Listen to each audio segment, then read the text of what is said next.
Chapter 8, Two Wives. Written in 1939 when there were few women in AA, this chapter assumes that the alcoholic in the home is likely to be the husband. But many of the suggestions given here may be adapted to help the person who lives with a woman alcoholic, whether she is still drinking or is recovering in AA.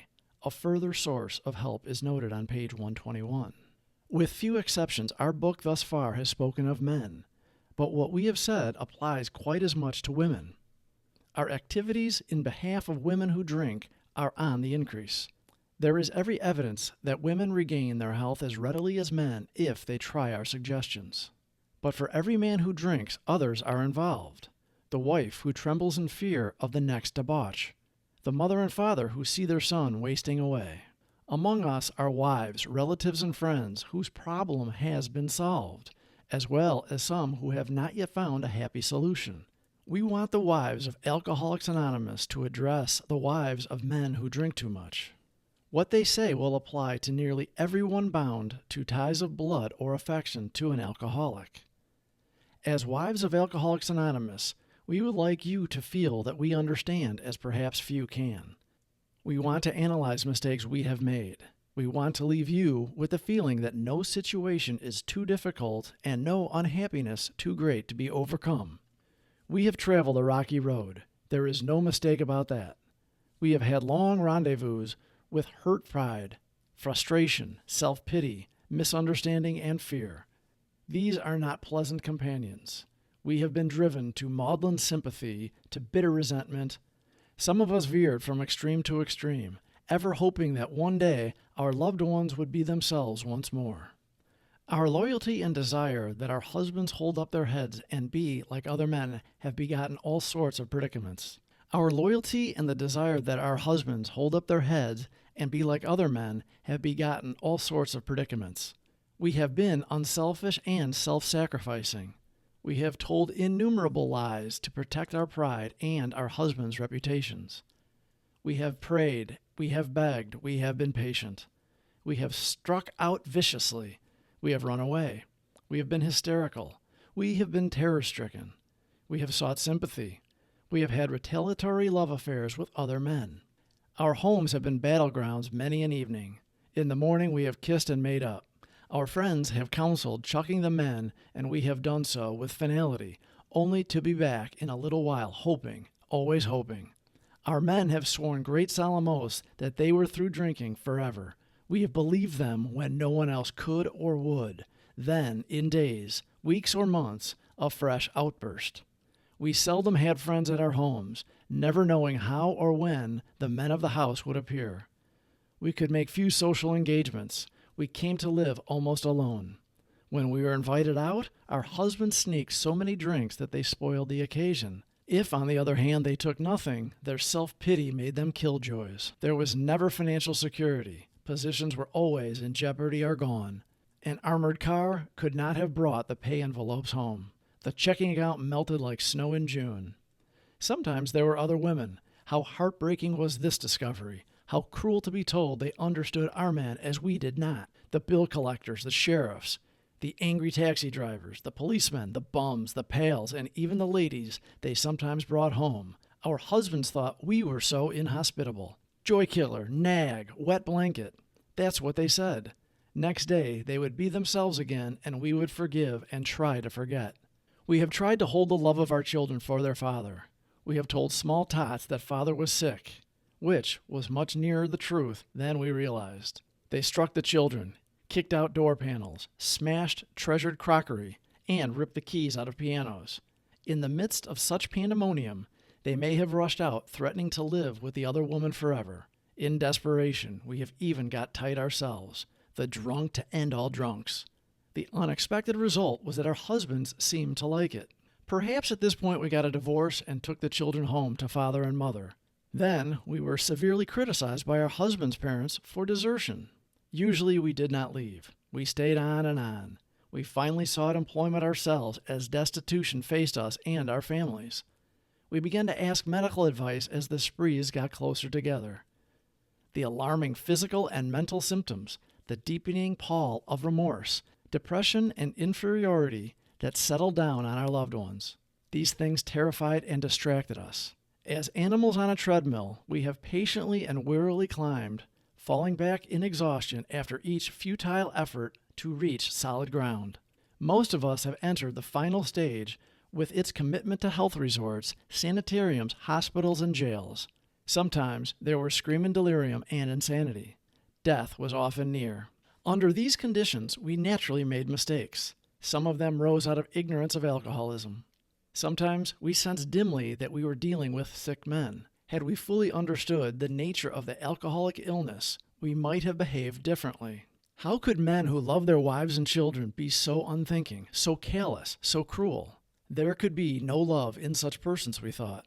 And just as we were being convinced of their heartlessness, they would surprise us with fresh resolves and new attentions. For a while, they would be their old sweet selves, only to dash the new structure of affection to pieces once more. Asked why they commenced to drink again, they would reply with some silly excuse, or none. It was so baffling, so heartbreaking. Could we have been so mistaken in the men we married? When drinking, they were strangers. Sometimes they were so inaccessible that it seemed as though a great wall had been built around them. And even if they did not love their families, how could they be so blind about themselves? What had become of their judgment, their common sense, their willpower? Why could they not see that drink meant ruin to them? Why was it, when these dangers were pointed out, that they agreed and then got drunk again immediately? These are some of the questions which race through the mind of every woman who has an alcoholic husband. We hope this book has answered some of them.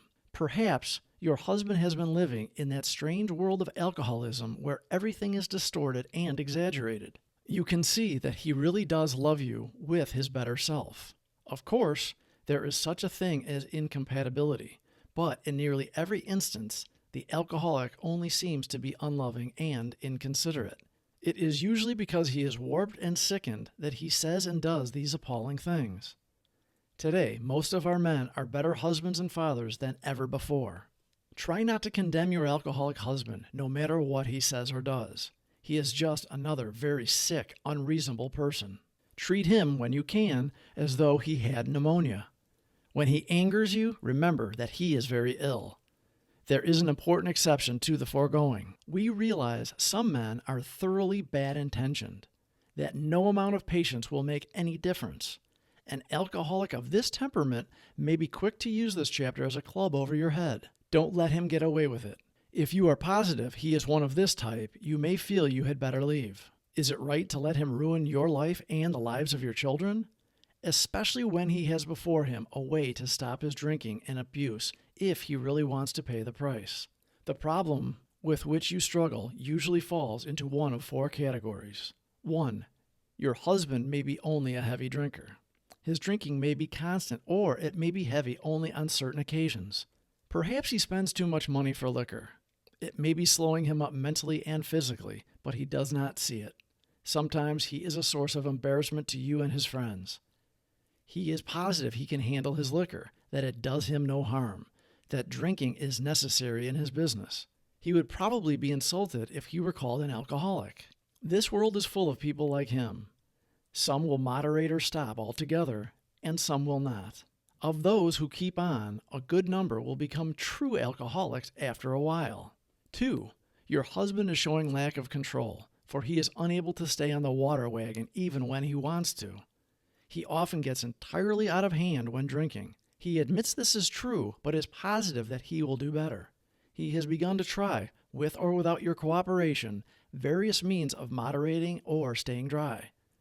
Maybe he is beginning to lose his friends. His business may suffer somewhat. He is worried at times and is becoming aware that he cannot drink like other people. He sometimes drinks in the morning and through the day also, to hold his nervousness in check. He is remorseful after serious drinking bouts and tells you he wants to stop. But when he gets over the spree, he begins to think once more how he can drink moderately next time. We think this person is in danger. These are the earmarks of a real alcoholic. Perhaps he can still tend to business fairly well. He has by no means ruined everything. As we say amongst ourselves, he wants to stop. 3. This husband has gone much further than husband number 2. Though once like number 2, he became worse. His friends have slipped away. His home is a near wreck, and he cannot hold a position. Maybe the doctor has been called in, and the weary round of sanitariums and hospitals has begun. He admits he cannot drink like other people, but does not see why. He clings to the notion that he will yet find a way to do so. He may have come to the point where he desperately wants to stop but cannot. His case presents additional questions which we shall try to answer for you.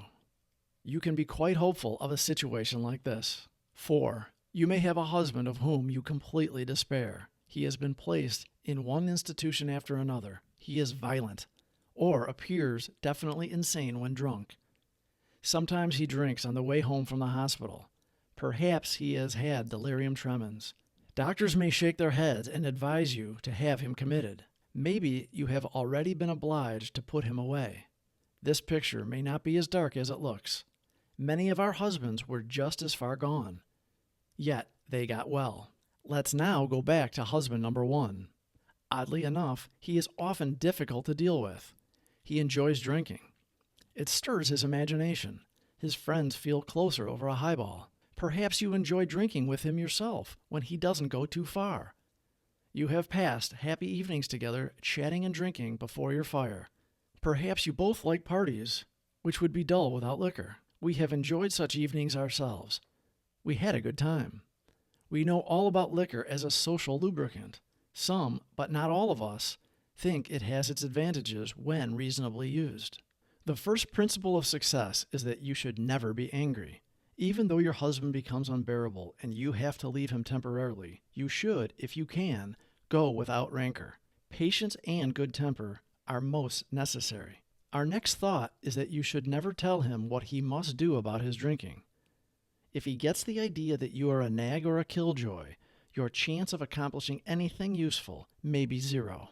He will use that as an excuse to drink alone. He will tell you he is misunderstood. This may lead to lonely evenings for you. He may seek someone else to console him, not always another man. Be determined that your husband's drinking is not going to spoil your relations with your children or your friends. They need your companionship and your help. It is possible to have a full and useful life, though your husband continues to drink. We know women who are unafraid, even happy, under these conditions. Do not set your heart on reforming your husband. You may be unable to do so, no matter how hard you try. We know these suggestions are sometimes difficult to follow, but you will save many a heartbreak if you can succeed in observing them. Your husband may come to appreciate your reasonableness and patience. This may lay the groundwork for a friendly talk about his alcoholic problem. Try to have him bring up the subject himself. Be sure you are not critical during such a discussion. Attempt instead to put yourself in his place. Let him see that you want to be helpful rather than critical. When a discussion does arise, you might suggest he read this book, or at least the chapter on alcoholism. Tell him you have been worried, though perhaps needlessly. You think he ought to know the subject better, as everyone should have a clear understanding of the risk he takes if he drinks too much. Show him you have confidence in his power to stop or moderate. Say you do not want to be a wet blanket, that you only want him to take care of his health. Thus, you may succeed in interesting him in alcoholism. He probably has several alcoholics among his own acquaintances. You might suggest that you both take an interest in them. Drinkers like to help other drinkers. Your husband may be willing to talk to one of them. If this kind of approach does not catch your husband's interest, it may be best to drop the subject, but after a friendly talk, your husband will usually revive the topic himself. This may take patient waiting, but it will be worth it. Meanwhile, you might try to help the wife of another serious drinker. If you act upon these principles, your husband may stop or moderate. Suppose, however, that your husband fits the description of number 2. The same principles which apply to husband number 1 should be practiced. But after his next binge, ask him if he would really like to get over drinking for good. Do not ask that he do it for you or anyone else. Just would he like to. The chances are he would. Show him your copy of this book and tell him what you have found out about alcoholism. Show him that as alcoholics, the writers of the book understand. Tell him some of the interesting stories you have read. If you think he will be shy of a spiritual remedy, ask him to look at the chapter on alcoholism. Then perhaps he will be interested enough to continue. If he is enthusiastic, your cooperation will mean a great deal. If he is lukewarm or thinks he is not an alcoholic, we suggest you leave him alone. Avoid urging him to follow our program. The seed has been planted in his mind. He knows that thousands of men, much like himself, have recovered. But don't remind him of this after he has been drinking, for he may be angry. Sooner or later, you are likely to find him reading the book once more. Wait until repeated stumbling convinces him he must act, for the more you hurry him, the longer his recovery may be delayed. If you have a number 3 husband, you may be in luck. Being certain he wants to stop, you can go to him with this volume as joyfully as though you had struck oil. He may not share your enthusiasm, but he is practically sure to read the book, and he may go for the program at once. If he does not, you will probably not have long to wait. Again, you should not crowd him. Let him decide for himself. Cheerfully see him through more sprees. Talk about his condition or this book only when he raises the issue. In some cases, it may be better to let someone outside the family present the book. They can urge action without arousing hostility. If your husband is otherwise a normal individual, your chances are good at this stage. You would suppose that men in the 4th classification would be quite hopeless, but that is not so. Many of Alcoholics Anonymous were like that. Everybody had given them up. Defeat seemed certain, yet often such men had spectacular and powerful recoveries. There are exceptions. Some men have been so impaired by alcohol that they cannot stop. Sometimes there are cases where alcoholism is complicated by other disorders. A good doctor or psychiatrist can tell you whether these complications are serious. In any event, try to have your husband read this book. His reaction may be one of enthusiasm. If he is already committed to an institution, but can convince you and your doctor that he means business, give him a chance to try our method, unless the doctor thinks his mental condition too abnormal or dangerous. We make this recommendation with some confidence. For years, we have been working with alcoholics committed to institutions. Since this book was first published, AA has released thousands of alcoholics from asylums and hospitals of every kind. The majority have never returned. The power of God goes deep. You may have the reverse situation on your hands. Perhaps you have a husband who is at large, but who should be committed. Some men cannot or will not get over alcoholism. When they become too dangerous, we think the kind of thing is to lock them up. But of course, a good doctor should always be consulted. The wives and children of such men suffer horribly, but not more than the men themselves. But sometimes you must start a new life. We know women who have done it. If such women adopt a spiritual way of life, their road will be smoother. If your husband is a drinker, you probably worry what other people are thinking, and you hate to meet your friends. You draw more and more into yourself, and you think everyone is talking about conditions at your home.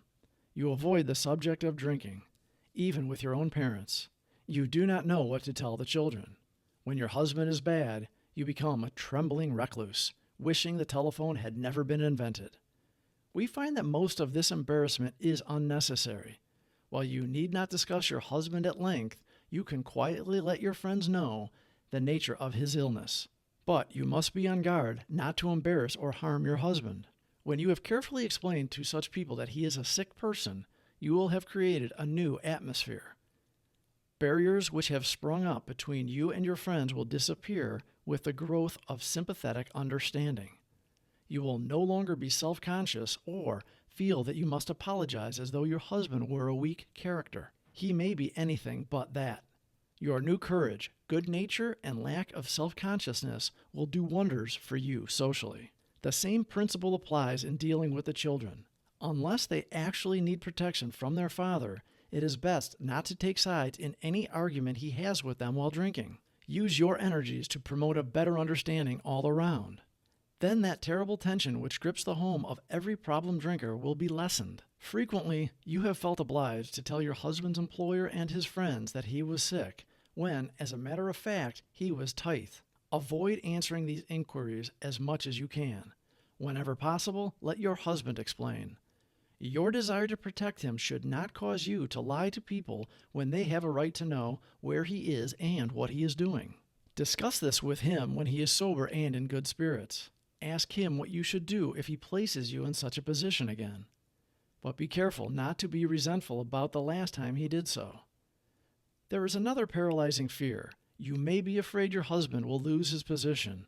You are thinking of the disgrace and the hard times which will befall you and the children. This experience may come to you, or you may already have had it several times. Should it happen again, regard it in a different light. Maybe it will prove a blessing. It may convince your husband he wants to stop drinking forever. And now you know that he can stop if he will.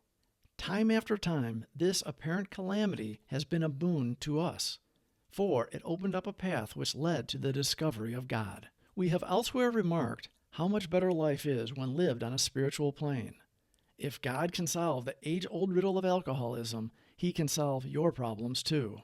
We wives found that, like everybody else, we were afflicted with pride, self-pity, vanity, and all the things which go to make up the self-centered person, and we were not above selfishness or dishonesty. As our husbands began to apply spiritual principles in their lives, we began to see the desirability of doing so too. At first, some of us did not believe we needed this help. We thought, on the whole, we were pretty good women, capable of being nicer if our husbands stopped drinking. But it was a silly idea that we were too good to need God. Now we try to put spiritual principles to work in every department of our lives.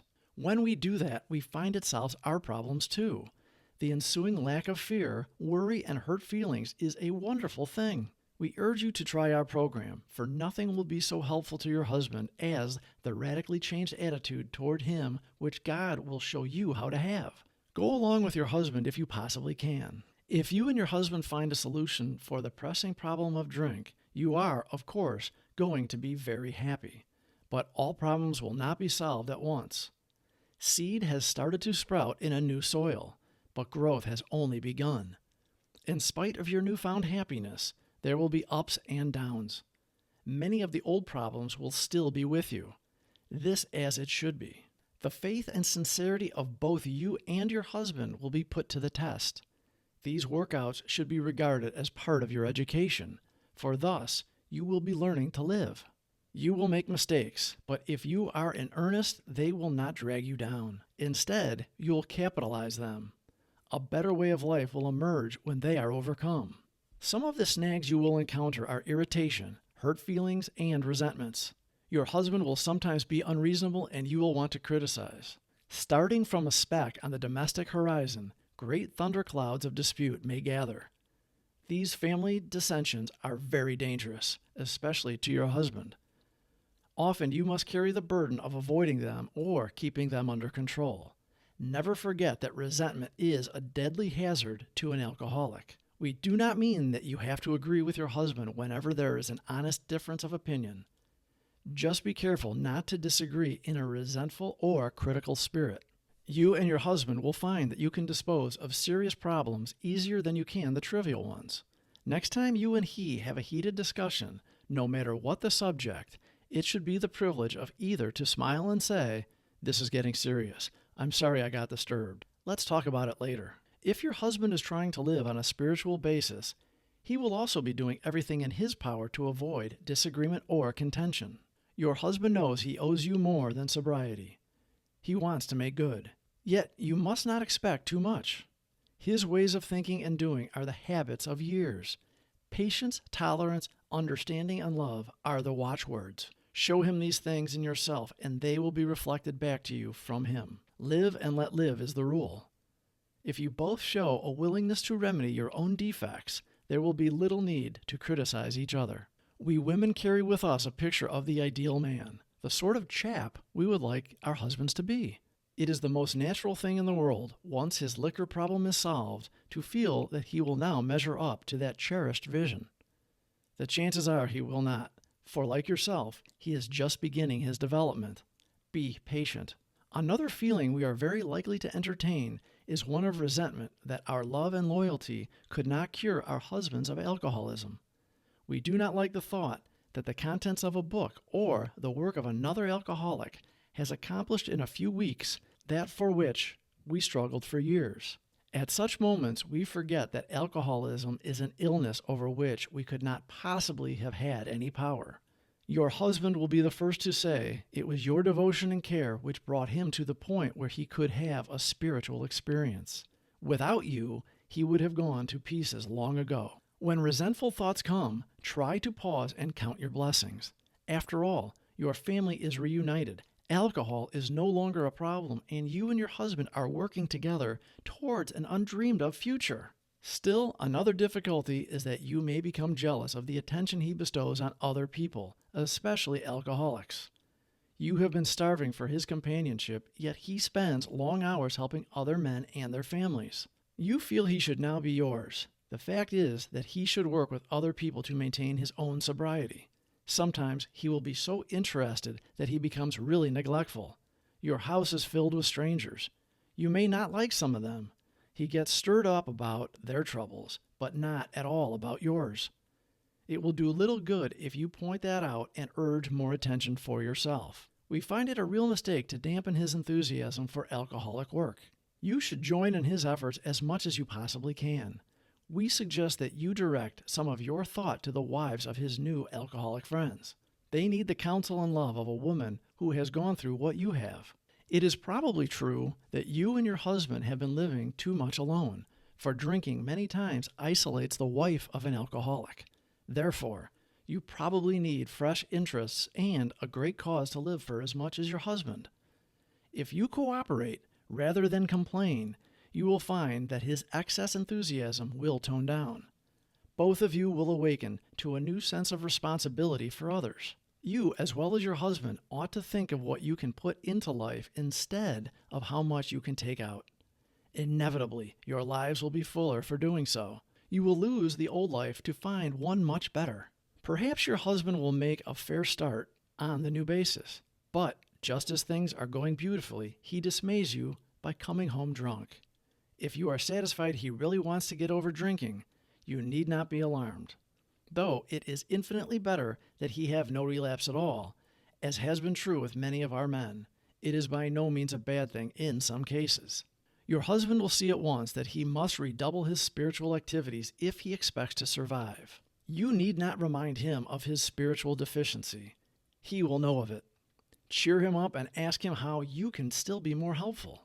The slightest sign of fear or intolerance may lessen your husband's chance of recovery. In a weak moment, he may take your dislike of his high-stepping friends as one of those insanely trivial excuses to drink. We never try to arrange a man's life so as to shield him from temptation. The slightest disposition on your part to guide his appointments or his affairs so he will not be tempted will be noticed. Make him feel absolutely free to come and go as he likes. This is important. If he gets drunk, don't blame yourself.